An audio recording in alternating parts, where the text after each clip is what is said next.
ازاي اربي ابني على المرونة النفسية؟ مم. من اهم الحاجات عشان الولد يبقى عنده مرونه نفسيه انه نربيه او نعلمه ان الفشل جزء اساسي من الحياه. خصوصا من هم بيلعبوا هم صغيرين كده، مفيش حاجه اسمها انت لازم تكسب على طول. لا، بديله مفهوم ان انت ممكن تفشل وممكن تخسر عادي وتقوم تاني وتقع. ده بيعلم المرونه النفسيه قويه جدا. حاجه كمان مهمه، ان اسند ابني واساعده من غير ما اكون ماسكه فيه.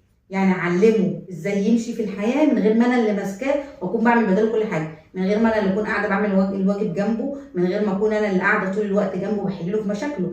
اسمعه واقول له روح اتصرف في مشاكلك. ده بيعلمه ايه؟ ان مش دايما هتلاقي حد سندك، كل ما هتقع هيقومك، انت اللي هتقوم بنفسك لوحدك. فمهم ان احنا نعلمه ان الفشل موجود في الحياه عادي، وانك ممكن تخسر عادي. زائد اعمل شويه دعم نفسي، اعلمه يعني ايه تكتب، يعني خصوصا السن الكبير شويه، يعني ايه تكتب اللي انت حاسه، يعني ايه تخرج من اللي انت حاسه اصلا بخطوات عامله ازاي. واعلمه فكره ان انا مش دايما سند، انا وراك في ظهرك بس مش هشدك، مش همسكك واقومك، هسيبك لحد ما تقوم لوحدك وبعد كده تتعلم من الاخطاء اللي بتعملها.